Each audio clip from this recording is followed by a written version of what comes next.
He noticed it in the mirror. Not right away, not the first time he looked. It happened late on a Tuesday night after work, in the kind of exhausted blur where most things stop feeling separate from each other. He'd gotten home at a little after 9. He dropped his keys in the ceramic bowl beside the door, loosened his tie, and stood in the kitchen for a while without turning any lights on. The apartment overlooked the parking lot behind the building, and enough light bled through the windows from outside that he could move around without thinking about it. Most of Mike's nights followed the same patterns. Home, dinner if he was hungry enough to bother, television he barely watched, bed too late. There wasn't much else to his routine anymore.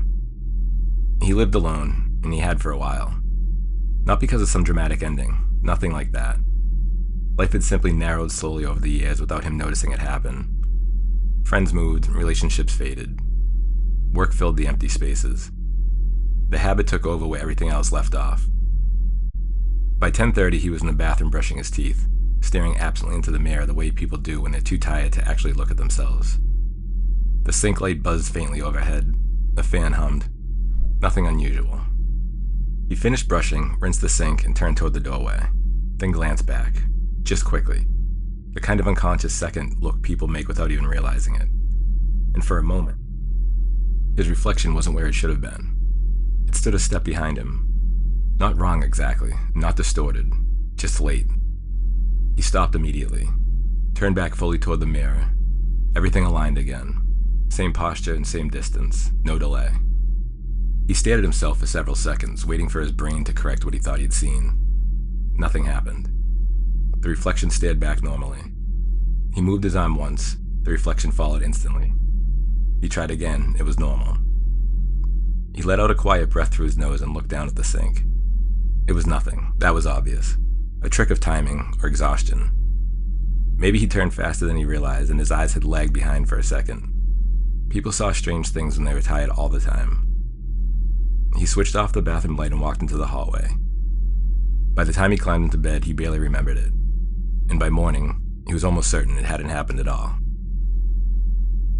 The second time bothered him more, mostly because he was fully awake when it happened. The week had moved by most weeks did for him, quietly and without much distinction between one day to the next. Work filled the daylight hours, traffic filled the evenings.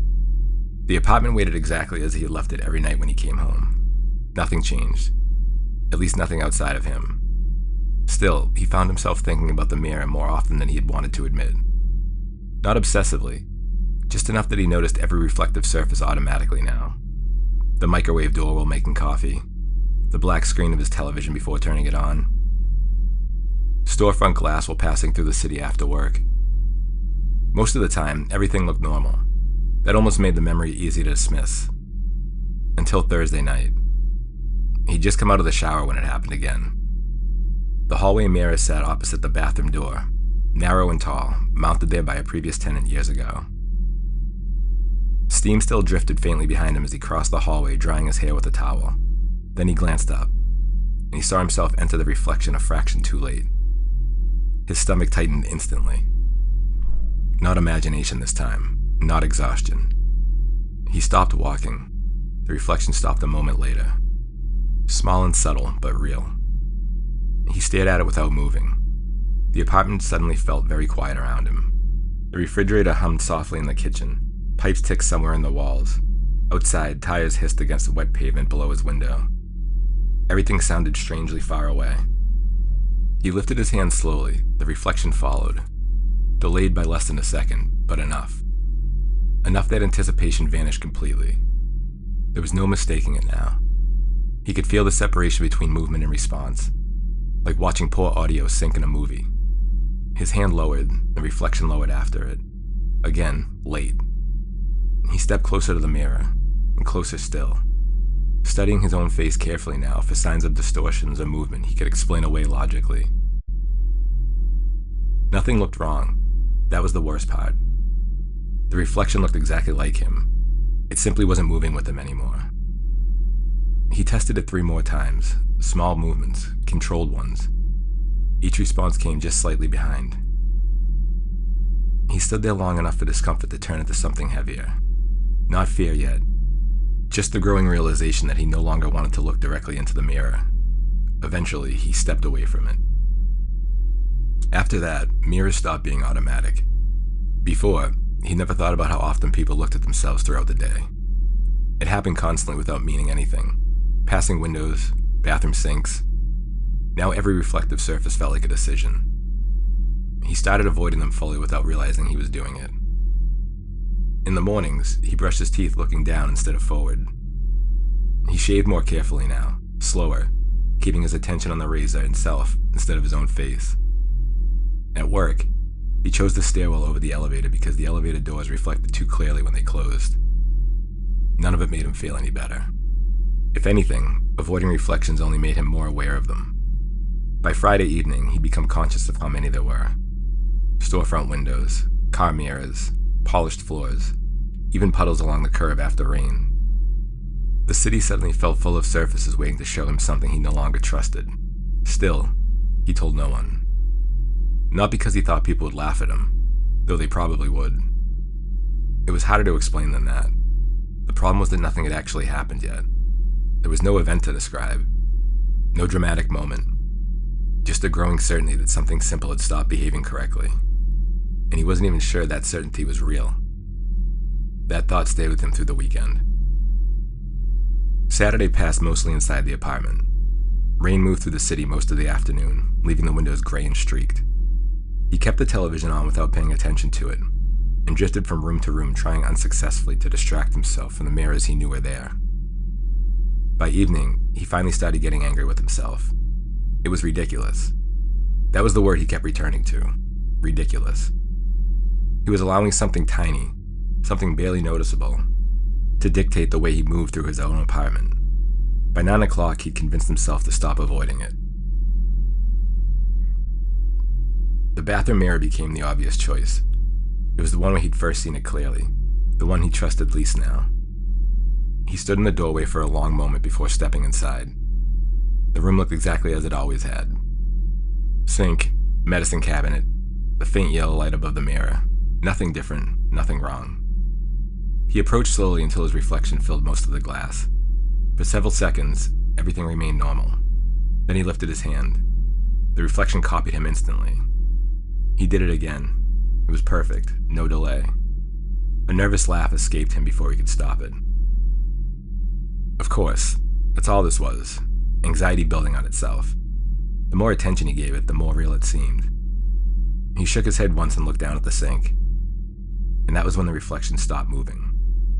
Not for long, maybe half a second, but while he looked away, it remained perfectly still in the mirror. Slowly, he looked back up. The reflection was facing him again, matching normally. But he knew what he'd seen. This time there'd been no delay, no lag. Something else happened. The reflection had paused, and though it only resumed moving once he looked back at it. By the middle of next week, mirrors had become exhausting. Not frightening, not exactly. Exhausting in a way a constant noise becomes exhausting. Something low and persistent that never fully leaves your awareness, no matter how hard you try to ignore it. He noticed reflections before he noticed people now. Store windows caught his attention immediately while walking through the city. Dark television screens made him uneasy after sunset. It was changing the shape of his days without him meaning for it to. That disturbed him more than the reflection itself, because the adjustment felt natural now. Like his mind had quietly accepted the possibility that something was wrong, and he begun reorganizing around it. Wednesday evening, he stopped at a small grocery store a few blocks from his apartment on his way home from work. Nothing unusual. He grabbed a basket and moved through the aisles automatically. Bread, coffee, frozen dinners he probably wouldn't eat. Normal things. For several minutes, he stopped thinking about his problem entirely. Then he passed the refrigerated section near the back wall. The long glass doors reflected the aisle behind him in a faint, uneven shapes beneath the fluorescent lights overhead. And for a second, he saw himself still walking ahead after he'd stopped. His chest tightened. It was brief. A single extra step inside the reflection. Then it corrected itself, matching him again immediately. He stood in front of the refrigerators, one hand still resting on the basket handle. Nobody around him seemed to notice anything. A woman pushed a cart slowly past the aisle behind him. A stock clerk stacked cans somewhere nearby. Normal sounds and movement. Meanwhile, his pulse hammered visibly in his throat. He forced himself to keep walking. Not quickly. That was important now. Sudden movement made him anxious, in ways he didn't fully understand yet. He moved through the rest of the store carefully, avoiding the reflective freezer doors wherever possible. By the time he reached the register, he'd almost convinced himself it hadn't happened. Almost. Then he saw his reflection again in the dark security mirror mounted near the ceiling behind the cashier. Tiny, distorted, easy to miss, but wrong. The cashier was speaking to him. He realized that only because he stopped talking midway through the sentence. "Sorry?" he asked. "What?" "I asked if you wanted the receipt." "Oh." His voice sounded distant even to himself. "Yeah, sure." She handed him the bag slowly, watching him a little too carefully now. Only then did he realize he'd been staring upward over her shoulder for several seconds, at the mirror, at the reflection. He didn't notice anything abnormal, and somehow, that felt worse. Monday morning felt almost normal again. By the time he left for work, the panic from the weekend had settled into something quieter. Not disbelief exactly. More like mental depletion. His brain seemed incapable of sustaining the same level of fear continuously, no matter how unsettled he felt. The city helped. Everything outside his apartment carried enough noise and momentum to interrupt his thoughts before they spiraled too far. For most of the commute, he managed not to think about the reflections at all. Then the train rounded a curve underground, and his attention drilled absent-mindedly toward the darkened window beside him. His own reflection stared back faintly through the glass. Tired eyes, gray coat, half-awake expression. He looked away almost immediately, but several seconds later, without meaning to, his eyes shifted back towards the window again. And for a moment, he had the distinct impression that the reflection had already been looking at him. Not turning toward him, not reacting, waiting. The sensation hit him hard enough that he straightened instinctively in his seat. Around him, nobody noticed. He forced himself to look directly at the window again. The reflection matched him perfectly. There was nothing wrong. Still, his pulse had quickened. He kept his eyes off the glass for the rest of the ride. Work became difficult after that. Not because he couldn't focus, because focusing required effort now. His attention felt divided constantly, part of him remaining aware of every reflective surface nearby no matter what he was doing. Computer monitors, office windows, the framed photograph outside the manager's office. By early afternoon, he realized he was positioning himself differently without consciously deciding to. Angles and distances, avoiding direct alignment with reflective surfaces whenever possible. At one point, he caught himself changing seats during a meeting simply because the conference room window reflected too much of the table behind him. Nobody commented on it, but he noticed one of his coworkers glance at him briefly afterward. Whatever this was, it was beginning to alter his behavior in ways other people could see. That evening, he stayed later at the office than usual, hoping the feeling would pass before he went home. But it didn't. By the time he finally left, most of the building had emptied out. Only scattered offices still glowed behind partially closed blinds as he crossed the floors toward the elevators. The hallway windows reflected the interior of the office faintly against the darkening city outside. He kept his eyes forward, too. He decided to use the elevator. It dinged softly at the end of the corridor. He pressed the button and waited. He accidentally caught movement of the glass beside him, not directly in front of him. He noticed it out of his peripheral. His reflection stood at the window beside the elevator doors. But unlike him, it wasn't facing forward anymore. It was already looking at him. Facing forward, shoulders squared, head turned the same direction as his. Normal again. A man stepped out of the elevator carrying a messenger bag over one shoulder. He glanced briefly at Sean, then continued down the hall without slowing. Sean stood there, one hand still half raised toward the button. The elevator waited open. After a moment, a soft tone sounded from inside the car. He stepped inside before the doors could close. The interior was worse. He'd been avoiding elevators all week for this exact reason, but now it felt too obvious to turn around and take the stairs.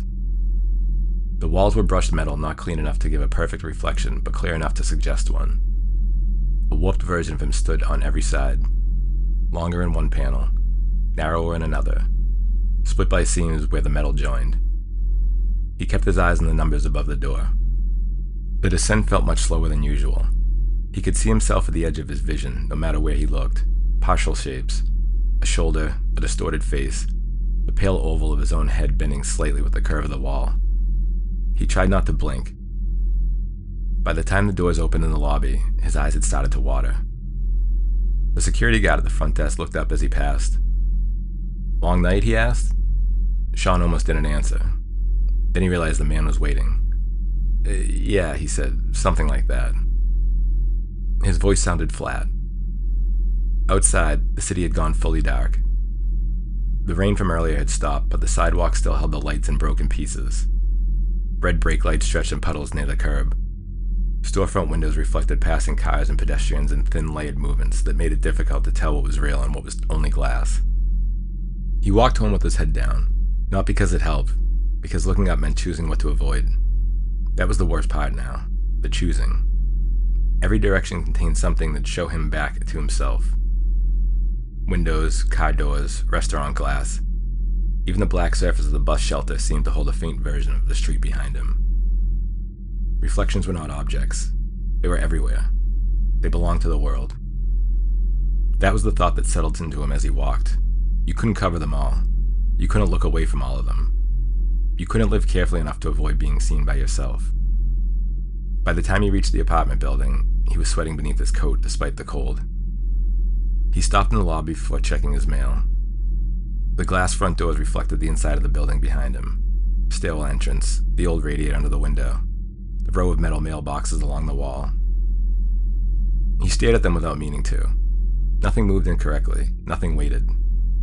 Still, he turned away before opening his mailbox. Upstairs, in his apartment, he had covered all the mirrors with towels. Bathroom, hallway, bedroom closet. He had forgotten how strange they looked. White shapes hanging over glass, motionless and vaguely human in the dim apartment light. He dropped his bag near the door and stood in the entryway. For the first time, the covered mirrors did not make him feel safer. They made him think about what was behind them. That was new. He went into the kitchen and turned on the light. It was too bright. He turned it off and left only the small lamp on in the living room. Then he did something he hadn't meant to. He walked to the hallway mirror. The towel hung unevenly over it, one corner sagging lower than the other. He stood several feet away, looking not at the mirror itself, but at the cloth. Nothing about it had changed. Of course nothing had changed. But the longer he stood there, the more aware he became of the shape beneath it. The rectangular outline, the hidden surface, the fact that the mirror had not stopped existing simply because he refused to look at it. His hand lifted before he had fully decided, then stopped. He let it fall again.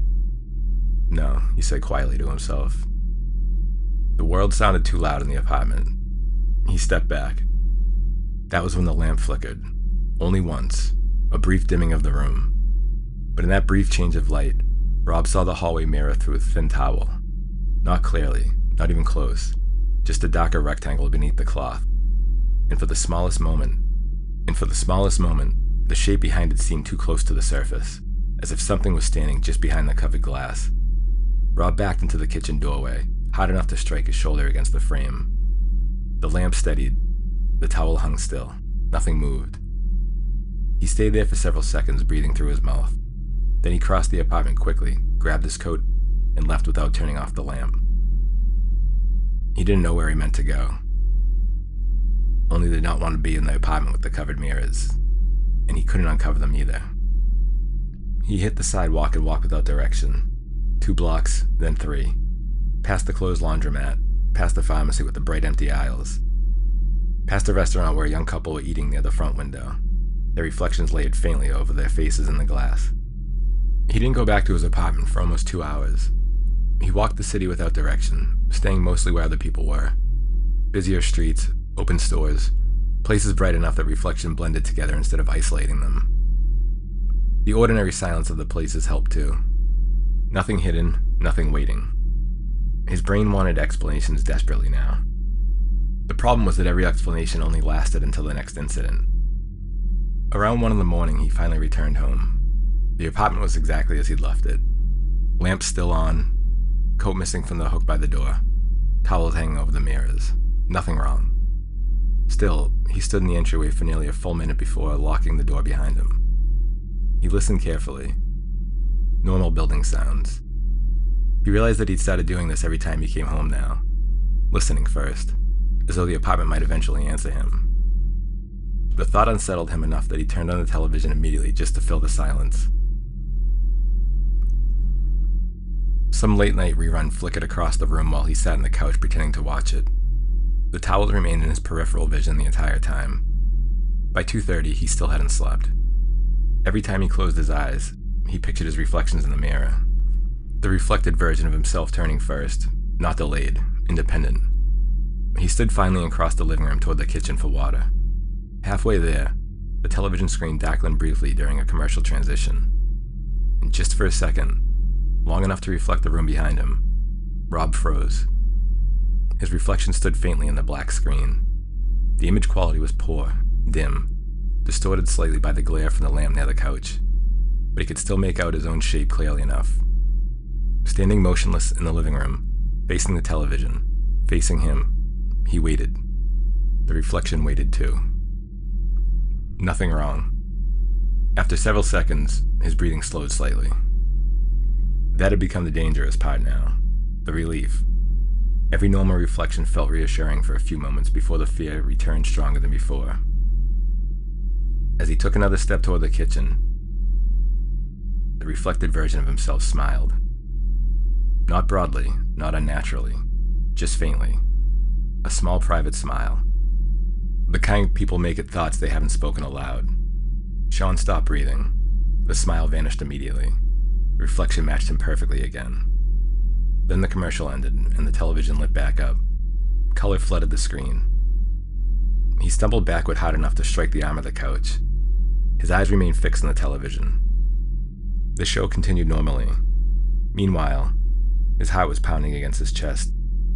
He tried to force himself toward the television, but couldn't. His body refused. Because this was different. The delayed movements had still belonged to the mechanics somehow. Timing, synchronization, errors. But the smile had not been mechanical. It had been personal. That realization hollowed something out inside of him. He stood there for a long time staring at the television. Then slowly, without taking his eyes off the screen, he reached for the remote on the coffee table. The reflection inside the television was visible again now between scenes whenever darker shots appeared. Normal every time he looked at it. It almost made the memory worse. He muted the television first, then turned it off completely. The screen went black. For an instant, he saw himself reflected there again in the silent apartment. Still, expressionless, waiting in the dark glass. Sean grabbed the blanket from the couch and covered the television immediately. Only afterward did he realize what he'd done. Another surface covered, another object transformed. The apartment no longer looked lived in, it looked quarantined. He sat back down slowly, staring at the blanket draped over the screen. The room had become absurd. Covered mirrors, covered television. And yet none of it felt irrational anymore. Not the reflection, not the smile. The speed with which his life was reorganizing itself around them. Sometime near dawn, exhaustion finally took over. He fell asleep on the couch without meaning to, and dreamed of reflections. Not distorted ones, and not frightening ones. Just ordinary reflections behaving normally while he moved through the unfamiliar places he somehow recognized. In the dream, every reflection matched him perfectly, except for one thing. They all seemed to know where he was going before he did. When he woke up, he left the apartment immediately. He walked for nearly an hour without fully knowing where he was going. The reflections replayed continuously in his mind. Not the movements itself, but the expression. That's what he could not reconcile. Because fear, he understood. Fear belonged inside everything that had happened so far. Delay, watching, smiling, anticipation. All of it fit naturally inside fear. Concern did not. When he returned to his apartment building, the lobby stood empty except for the muted television behind the desk. The security guard barely glanced up as he crossed toward the elevators. That's what he was going to use this time. He was too tired to care anymore. The mirrored walls distorted him faintly as the car rose floor by floor. He watched himself openly now. No avoidance, no careful positioning. If the reflection wanted his attention, It already had it. The elevator reached the floor with a soft mechanical shudder. The hallway outside stood silent. Dim overhead lights stretched long shadows across the carpet as he walked toward his apartment door. Halfway there, he slowed. Something still felt off. Subtly, the way familiar rooms feel wrong after someone moves in a single object. Then he realized what it was. Light. A thin line of it showed beneath his apartment door. He stopped walking. He thought he had turned everything off before leaving. For several seconds, he simply stood there staring at the light beneath the door while his pulse began rising again. Then slowly, he approached. His key shook faintly in his hand. The lock clipped under the louder than usual. He pushed the door inward. The apartment was empty. The lamp in the living room remained on. Nothing disturbed, nothing missing, nothing changed. Still, the unease moved through him immediately. He stepped inside carefully and shut the door behind him. Silence settled around the apartment. Then he saw the hallway mirror. The towel was lying on the ground. It lay crumpled on the floor beneath the glass. He knew he had left it covered. Slowly, he looked up toward the mirror. His reflection stood there in the dim apartment light. Normal posture and normal expression, perfectly synchronized. He stared at it for several long seconds, and nothing happened. Then his eyes drifted downward, the towel on the floor, and suddenly he understood something that made his stomach turn cold. The towel had not fallen naturally. It had been folded, carefully, placed beneath the mirror. He looked back up immediately. The reflection remained still, watching him. And for the first time since this began, Sean stepped closer willingly. One step, then another. The apartment around him faded into silence. All his attention narrowed toward the glass, toward himself. Toward that impossible feeling that the reflection had been waiting for this exact moment far longer than he had. He stopped inches from the mirror. His own face stared back at him, tired and pale, older than it had been a couple of weeks ago. Then, very quietly, the reflection spoke. Not aloud. Its lips never moved. But Sean understood it anyway with the same terrible certainty people sometimes understand things in dreams. A single thought arriving fully formed in his mind. "Look behind you," he heard it say. Every muscle in his body locked instantly. The apartment remained still around him. Sean did not turn around. The reflection held his gaze steadily, and slowly, for the first time, fear appeared inside its expression. Not fear of Sean, fear for him. His pulse hammered violently now.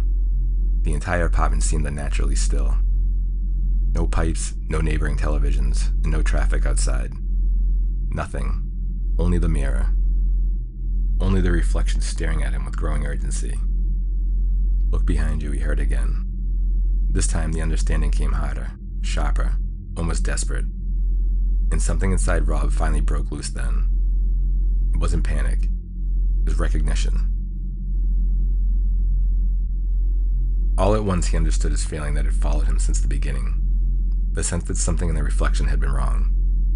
Not because the reflections were changing, but because something else wasn't appearing in them at all.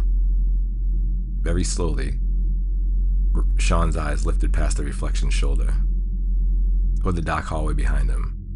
Empty at first, then movement. Not inside the mirror, behind him. A shape standing at the far end of the apartment hallway where no shape should have been. Tall, still, almost human in outline, and absent from the glass completely. Sean's entire body went cold. The reflection saw it, but he did not. Not fully. His eyes struggled to hold onto the shape directly, as though his mind had rejected it each time he focused too hard. But inside the mirror, inside the reflection, it remained perfectly visible, standing behind him, watching both of them. The reflection's expression tightened, not with malice, warning. Then Rob finally realized the truth. The reflections had not been imitating him incorrectly. They had been looking past him from the very beginning, watching the thing that followed him unnoticed through reflective surfaces where it could not appear. The delayed movements, the staring, the anticipation. Not independence, distraction. The reflections had been seeing something approaching him long before he could. The shape behind him moved once, A small shift forward in the darkness of the hallway. Inside the mirror, the reflection stepped backward for the first time. Away from it. Away from the hallway. And away from Sean. Then the apartment lights went out. Complete darkness swallowed the room instantly. Sean gasped and turned violently toward the hallway. Nothing visible. Only blackness. His own breathing. The distant hum of the city outside. Then, from somewhere inside the apartment, another set of footsteps moved softly across the floor.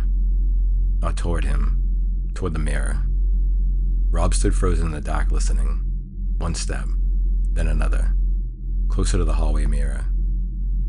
The glass cracked suddenly. A single sharp fracture splitting in the darkness. Then silence again, long enough for Rob to hear his own breathing. Slowly, the apartment lights flickered back on. The hallway stood empty. No figure, no movement. Only the mirror. A long crack now ran directly through his reflection from his forehead to chest. Rob stared at it without moving. And for the first time since this had begun, his reflection was no longer looking at him. It was looking into the hallway behind him.